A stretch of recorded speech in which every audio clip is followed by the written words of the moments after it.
Muy buenos días, Panamá. Hoy es martes 12 de abril. Usted nos ve por Next Canal 21, nos escucha por KW Continente en todo el país y en el mundo. Un día en el que empezamos, con esta calificación de Moody's, de estabilidad a nuestro sistema bancario. Un día también en el que, nuestras féminas se juegan el todo por el todo, hoy en el Estadio Rommel Fernández. Un día en el que regresaron los fiscales, los cuestionados fiscales que se habían mandado de vacaciones. ¿Qué significa esto? Vuelve esa componenda varelista que hubo en el Ministerio Público. En un día también en el que habrá protestas, hoy a las 4 de la tarde se convoca el partido realizando metas a la Corte Suprema de Justicia en una protesta por este manejo que se está dando en el caso de Ricardo Martinelli. Un día también en el que vuelve los partidos de vuelta en la Champions. Hoy el Real Madrid recibe al Chelsea con una amplia ventaja de 3-1. Un día también en el que, ¿qué pasó en Mariupol? Se usaron armas químicas y eso es lo que está en boga, en tema internacional. También Bukele contestándole al secretario de Estado, pidiéndole, si usted quiere hablar de derechos humanos, deje que un periodista nuestro vaya a Guantánamo a entrevistar si hay libertad de expresión en ese lugar. ¿Y por qué esos son terroristas en Estados Unidos y por qué los de acá? Hablando de los mareros, no se pueden calificar de terroristas, dice el presidente salvadoreño. Un día en el que ya estamos camino a la Semana Santa, vamos también durante la semana a ver cómo van a ser esos operativos de ida, para que el jueves no nos tranquemos todos, como ha sido la tónica y como fue la tónica en los días de carnaval, que quedamos atrapados en el tramo de Panamá Oeste, un poco después de La Chorrera. Un día también en el que sigue ese ruido de que posiblemente se dé un cambio de gabinete en el gobierno de Nito Cortizo en esa entrada, su tercer año de gobierno. Don José. Buenos días, Fernando. Buenos días. Buenos días a toda nuestra audiencia que nos sigue en KW Continente Radio y en Canal 21 Next TV. Oiga, Fernando, ese reportaje tan humano que presentó José Luis del de niño, su tocayo. Yo estoy seguro, conociendo el valor humano de la ministra Maruja Gorday de Villalobos, además hija de una mujer también de una profunda conciencia social, que le van a atender. Y así es. Hombre, ojalá, sí, y eso es una buena noticia para este niño y un hermoso reportaje que nos brindó José Luis. Oiga, Fernando, hay dos noticias que hay que recalcar en el día de hoy. Uno, el incremento importante en las inversiones extranjeras en el país. Eso es un factor fundamental para afrontar el desempleo. Una noticia de primera plana. Y la segunda noticia de primera plana es la calificación que recibió de Moody's el sistema bancario para mantenerlo en perspectiva estable. Que eso es una cosa importante para atraer inversiones. Fíjese que dos cosas coinciden. Sí. Además, coincide también con las evaluaciones que el Banco Mundial, se recuerda que le hablamos sobre ello, hiciera sobre Panamá en su pronóstico de crecimiento. Es el país que en nuestra región latinoamericana tendrá el mayor nivel de crecimiento de acuerdo a las proyecciones del Banco Mundial. Alguien me decía, pero si no pasa, estos son pronósticos.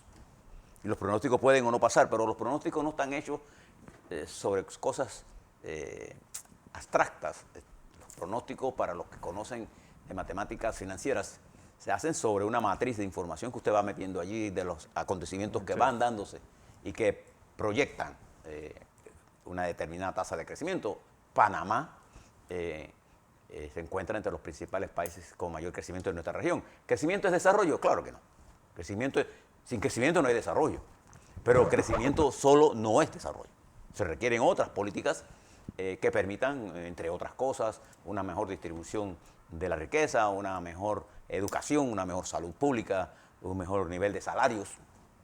De manera que el desarrollo es una cosa más integral, pero sin lo primero no hay. Usted puede intentar creer que puede distribuir la riqueza existente, lo que va a hacer es pobre a todo el mundo. Lo que hay que distribuir la riqueza, no la pobreza. De manera que la gente que son más ricos paguen más impuestos y con los impuestos invertir más en las obras que crecen el nivel de capacidad de una determinada población. De manera que hay buenas noticias en el mundo nacional que destaco como primeras noticias que deben estar en las primeras planas del interés nacional. ¿Por qué? Porque todas tienen que ver con una matriz fundamental del panameño y la panameña, el empleo. ¿No le parece? Así debe ser. Bien. Yo quisiera, le voy a tocar algunos temas internacionales, pero quisiera hacerle un breve balance, Fernando, de lo que está aconteciendo en el mundo, particularmente usando estas dos noticias locales. ¿Cómo impacta la guerra de la invasión rusa a Ucrania? ¿Y qué ha creado en el mundo? ¿Y qué tenemos que ver nosotros los panameños en esto? La primera cosa que yo quiero que entendamos que sí tiene que ver con nosotros. E impacta no solamente a nosotros, sino al mundo en general. Observe lo siguiente. Todavía no voy a entrar en ningún detalle en particular. Quiero que usted tenga una visión estratégica de lo que está ocurriendo en el mundo. Nosotros vivimos la Guerra Fría. La Guerra Fría tenía una característica.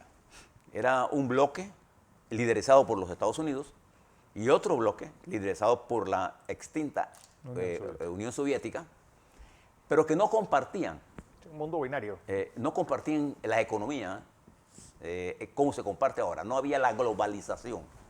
Entonces había una lucha más centrada en el nivel ideológico de dos bloques que prácticamente vivían aparte. Y había una guerra ideológica, una guerra que se llevó al campo militar también, con la existencia de poderes fácticos de guerras en África, en nuestro continente. Después de la Revolución Cubana y que Fidel abrazó el socialismo, con él abrazó también la insurrección, con la teoría de Guevara, del foquismo guerrillero, llevó a la muerte a miles de jóvenes en nuestra América. Entonces, frente a eso, habían dos poderes, pero diferenciados, Rusia y China, que era una economía y un país realmente de tercer mundo. Cuando Mao Zedong y toda esta guerra se dieron, China era un país de importancia relativa en términos... Solamente poblacional. Exactamente, pero en términos de desarrollo y capacidad armamentista, China era un país extremadamente pobre. ¿Qué es lo que está sucediendo en este momento? En estos momentos marchamos a una bipolarización. Y que esa bipolarización se está dando entre los Estados Unidos y la República Popular China. Con la gran diferencia, esta no es una guerra fría como la que vimos hace unos 30 años. Esta es una guerra, una nueva polarización que se da en el marco de dos potencias cuya interdependencia, es decir, la dependencia de China del mercado norteamericano y la dependencia de los Estados Unidos de los productos que se hacen en China, rebasan, pero por una infinidad de veces, la relación que existía de dependencia entre Rusia y los Estados Unidos. Era más una competencia militar, porque no había la menor duda que los Estados Unidos era, como potencia económica, superiorísima a Rusia, a la Unión Soviética. Pero ahora, esta polarización se da en medio de un alto nivel de comunicación, de dependencia, con otra variable que China depende mucho más, ahora también, del comercio con Europa.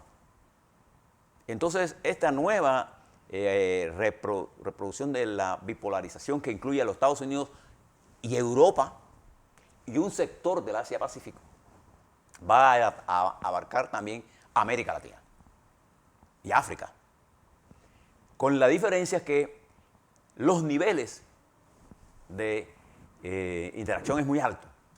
Y ahora fíjense lo que va a ocurrir.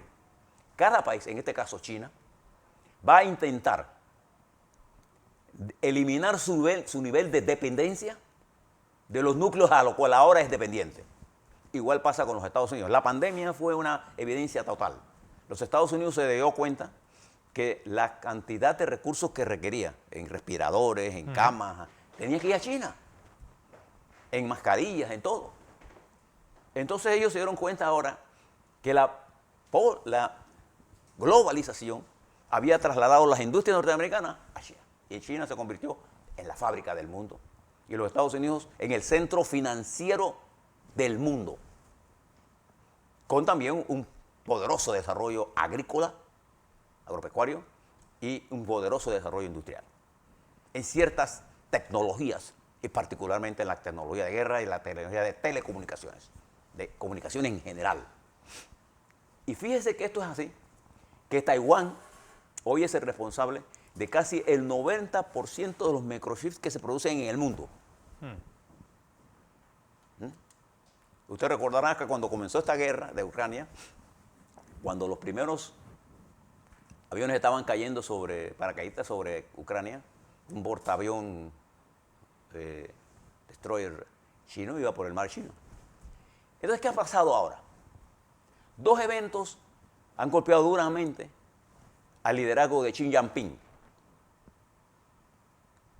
Como también en los Estados Unidos, la existencia de Trump golpeó duramente el liderazgo democrático de los Estados Unidos.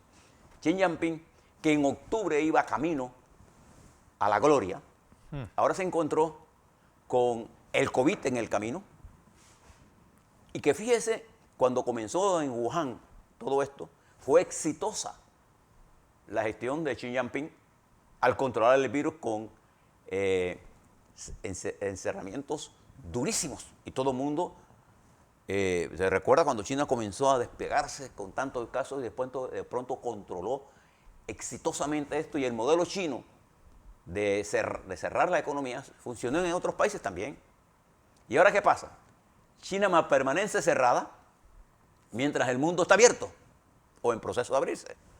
Bueno, ayer la embajada, el gobierno de los Estados Unidos anunció que va a sacar a todo su personal no indispensable de sus consulados en Shanghái. Entonces, esta política Por COVID. Por COVID, tan dura de Xi Jinping, le ha creado un problema interno, porque ha aumentado el desempleo, ha creado los niveles de incertidumbre en el mercado mundial, y la gente comienza a buscar alternativas a China. En este momento, los grandes pensadores de todos los países grandes, economías grandes del mundo, incluyendo los Estados Unidos, están buscando cómo no depender de China. Igual que China está pensando cómo no depender de los Estados Unidos. Ahora, ¿cómo romper esa interdependencia? Bueno, hay que ver, la lección la está dando Vietnam e Indonesia. Y fíjese que Vietnam, que tiene grandes recelos contra los Estados Unidos y contra China, pero con China, más su todavía. última guerra, China es más adversario de Vietnam que de Estados Unidos en este momento. Y observe que Vietnam está más acercándose a los Estados Unidos. Sí. Es más, están comprando armas norteamericanas. Para que usted mire lo que está ocurriendo. Entonces, en esta nueva... Hay una estadística interesante, José, sobre lo que está pasando en ese mar de China. En los últimos 15 años, pues China ha aumentado 280% su presupuesto militar. Vietnam ha superado los 300%. Sí, para dar una idea, igual que Indonesia. Indonesia también está basándose en algo que se llama la flota verde, que es defender las islotes que están en disputa, pero que hay una tensión militar importante en ese área. Indonesia, está Brunei, está China, está Vietnam, peleando por pedazos, Taiwán. Así que no dejemos de ver Ucrania, pero no debemos perder de vista lo que está pasando en el mar de China y ese rearme importante que se está dando en ese área del mundo. En este nuevo mundo, el que va a quedar sacudido por un país en medio de una pobreza más de la que ya tiene Rusia, el perdedor, no importa qué pase militarmente en Ucrania, de esta nueva aventura militar de Rusia, es Putin. Que ya la economía se va a desplomar. Ya está desplomándose. Se va a desplomar. Pasará a ser una especie de segundón, sí, con un gran arsenal nuclear, una parte vieja y una parte nueva, y una evidencia clara de su incapacidad militar demostrada en Ucrania, con tácticas antiguas, con muchas armas, pero con poca capacidad técnica en la hora del combate. Entonces, con una economía dependiendo exclusivamente de producir petróleo y gas, y que va a ser desplazada por otros productores. Ya, por ejemplo, Guyana está exportando petróleo a Europa. Entonces, nuevos actores van a reemplazar ese petróleo, y que sin ese petróleo y sin ese gas, Rusia no tiene el peso que tiene ahora mismo. Entonces, Argelia, que acaba de entrar en Qatar. Qatar. Y eso le da más importancia al Mediano Oriente. y hay una nueva pobreza. Pero, nos José, afecta? como siempre, América Latina fuera del panorama. Es decir, nosotros estamos siempre como a desmano del mundo. Ahora le explico esto. Porque esto nos agarra a nosotros, salvo a Panamá. Fíjese lo que le voy a decir. Desnudos, Totalmente. con una generación de dirección política que diría yo como si estuviéramos en prekinder de política, para no hablar de ignorancia absoluta. Para que usted vea, si usted mira este nuevo mundo polar, China ha hecho un gran esfuerzo en su juventud, en su desarrollo tecnológico, igual que los Estados Unidos. Hoy los Estados Unidos es, sin duda alguna, la principal economía del mundo y China es la segunda. Entonces Xi Jinping se encuentra ahora con otro elemento, no solamente COVID, la guerra de Ucrania, que ha puesto a Xi Jinping en una situación muy grave, muy complicada, porque sin Europa y sin Estados Unidos no puede salir de los graves problemas que ya enfrenta la economía china, en su crecimiento, obviamente, que es, por ejemplo, los niveles graves de endeudamiento de esa industria inmobiliaria que hizo multimillonarios. La corrupción en China es tremendamente fuerte, ya está en el documento del Partido Comunista, se establece como uno de los temas fundamentales de la lucha contra la corrupción. Bueno, hay 600 millones de chinos que viven en pobreza. Eso no hay que perderlo de vista. Entonces Xi Jinping va hacia octubre en un camino empedrado con nuevas situaciones y no tengo la menor duda que va a ser elegido. Pero el mundo siempre a más de 5 años. Entonces hay todo un mecanismo importante. ¿Qué papel jugamos nosotros en eso? Es lo que uno se debe de preguntar. Entonces de eso le voy a hablar ahora en segunda. Pero si entendemos bien el panorama, el seguimiento de lo que está pasando en Ucrania, no hay la menor duda que Rusia tiene mayor capacidad militar. Lo que los ucranianos han demostrado, que no hay bala que mate una idea. Por eso nosotros rescatamos el canal. Nosotros, un pueblo pequeñito, sin ejército, derrotamos políticamente a una gigante militar como los Estados Unidos. ¿Te das cuenta? No hay bala que mate una idea. Lo decía Omar Torrijos. Y los ucranianos han demostrado a Rusia que además de tener armas, además de tener solidaridad internacional, tienen coraje. Y eso no se compra en la farmacia. Bien, si usted tiene eso en la mente, pásele una revisión a esto que le señalaba Fernando con gran tino. Mire lo que está pasando en nuestra región. Y si tiene alguna duda, mire lo que está pasando en España nada más. Este Partido Popular con Vox, juntos. Esa es, digamos, la degradación de un sistema que se está autoconsumiendo. Bueno, que se empezó con Podemos. Sí, Eso es el desastre bueno, no Vox, visto. la teoría de Vox para llegar al poder es la misma teoría de Podemos. Pero a la derecha. Solo que aquella fue a la izquierda. Podemos sabía que solo no iba a ser presidente, pero tenía que ir en una alianza y arrastró al PSOE. A destruirlo. Vox sabe que no llegará al poder solo, tiene que llegar de la mano de uno grande y se montó con el Partido Popular. Fíjense cómo se repiten los errores y cómo se cometen errores cuando la dirigencia no tiene una visión estratégica. Pero fíjense nuestro continente. Le voy a poner 3 ejemplos. Podría poner todos, pero no hay tiempo. Mire Perú. Mire dónde llegó Perú, votando democráticamente a un callejón sin salida. Y escogen a un presidente, un dirigente magisterial, que hoy los mismos maestros están en huelga contra él. Están en un proceso de ebullición de una burbuja que estalló De implosión. y que traía acumulada toda la frustración política, de todas las incertidumbres que se crearon antes de Castillo y toda la desigualdad.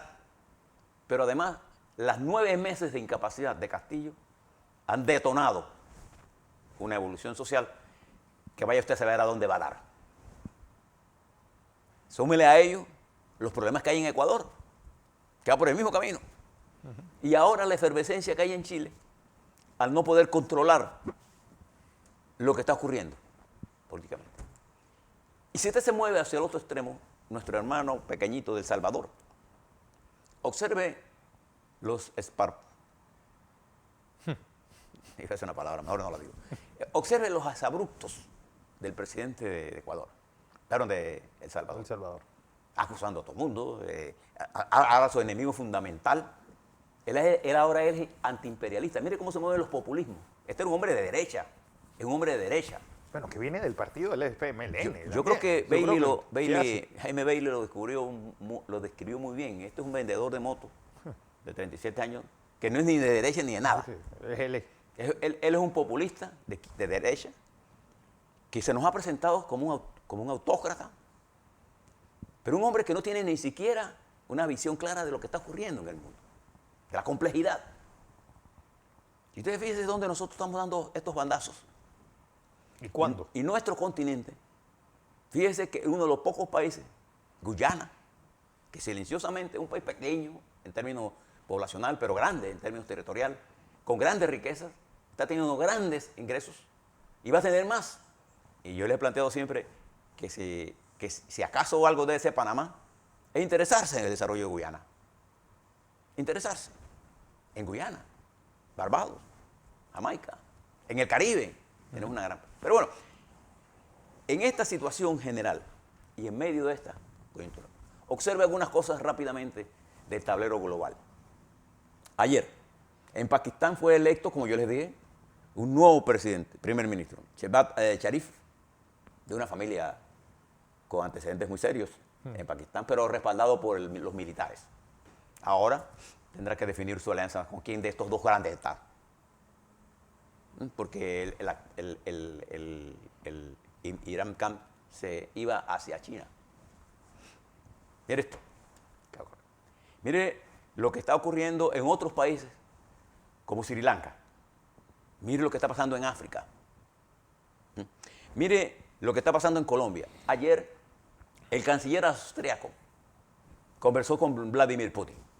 Y es impresionante lo que ese hombre dice. Este es un hombre de derecha, conservador, que fue a hablar con Putin y sale diciendo, fue una reunión ruda. Cuando usted ve a un presidente o un primer ministro diciendo que fue una reunión, fue una reunión extremadamente complicada. Encontré, dijo él, a un Putin embebido en la guerra, en la necesidad de tener un éxito militar antes del 9 de mayo. No veo salida.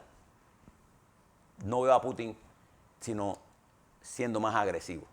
Wow. Dice él, canciller austriaco, que le dijo a Putin, usted no se ha dado cuenta que los crímenes de guerra que se están cometiendo, y Putin insistía en la teoría de que estos crímenes están siendo cometidos por los ucranianos, a pesar de la intensa cobertura mundial que tiene esa guerra, y que dice lo contrario. El mismo mensaje que están escuchando los rusos de una guerra victoriosa, que todos nosotros acá sabemos que de victoria no tiene nada, que ha demostrado la gran incapacidad militar de Putin y que ahora manda a el verdadero carnicero, al general Alexander Dornikov, que dirigió las masacres de Alepo, la destrucción de Siria, le hizo este comandante, que ahora pareciera ser el hombre encargado de llevar la última palabra en las masacres que vienen para Ucrania. Si usted observa este mundo de complejidades y de desarrollo, y usted observa lo que estaba haciendo ayer López Obrador, exactamente como si yo lo estuviera viendo, vanagloriándose que salimos victoriosos de una elección que apenas votó el 17%. Mire qué clase de dirigente hemos producido. Y usted escucha a un Maduro ayer, hablando del éxito de la revolución y del aniversario de gobierno que ha hecho una gran transformación en Venezuela. La única transformación que yo veo en Venezuela es el desastre más grande que usted se puede imaginar en la historia de un país. 6 millones de personas que han salido. La destrucción de la economía y de la economía petrolera. Entonces, ¿cuál es el triunfo? Si usted compara, y a eso le dije el libro del colombiano que escribió un artículo, un reportaje de 600 páginas que me acabo de leer, en la que él compara a Fidel con Torrijos. Y si usted pone a Fidel, pregúntese qué le dejó Fidel a Cuba en 62 años. En 60 años, porque murió unos años atrás. Y usted pregúntese qué le dejó Torrijos a Panamá. Le dejó el canal en manos de los panameños. ¿Qué le dejó Fidel? Nada. En ese nuevo escenario que se abre en el mundo, ¿Qué debemos pensar nosotros? ¿Qué debemos hacer? ¿Y qué no debemos hacer? Nosotros no tenemos que cerrar el paso. Primero, al simplismo. Estudiar los problemas en su justa complejidad. Y nace una nueva etapa histórica en el mundo, de las cuales nosotros participamos con ciertos niveles de independencia o nos arrastran. El camino está en nuestras manos. A la vuelta, Fernando, COVID. El doctor Moltó hoy nos explicó con claridad, criterio que yo comparto totalmente. La pandemia no está liquidada. China es un ejemplo de ello. China está atrapada ¿se acuerda del éxito inicial de Xi Jinping? Bueno, hoy está atrapado en esa campaña de cerramiento que ya la salía la gente a protestar. Fíjese cómo cambian las coyunturas.